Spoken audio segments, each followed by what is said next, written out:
একটা ছোট শান্ত গ্রাম। সেই গ্রামে একটা ছোট শান্ত গ্রাম। সেই গ্রামে অনেকগুলো মানুষ বাস করত এবং সবচেয়ে উল্লেখযোগ্য হচ্ছে সেই গ্রামে একটা গরু বাস করত এবং গরুটা ছিল অদ্ভুত রকমের এবং সে একটু অদ্ভুত রকমের হাসি দিত। মানুষ এই গরুটাকে দেখতে দূর দূরান্ত থেকে ছুটে আসতো।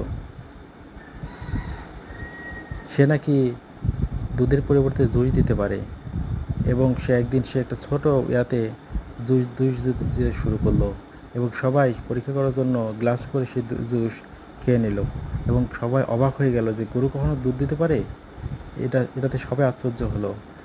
দূর দূরান্ত থেকে সবাই গরুর ছবি তোলার জন্য এগিয়ে আসলো এবং গরুর দুধ দিতে নয়, গরুর সাথে সেলফি তুলতে সবাই চলে আসলো। কিন্তু হঠাৎ গ্রামের ছোট একটা বাচ্চার নাম রাজু, সে অবাক হয়ে গেল গরুটা দেখে।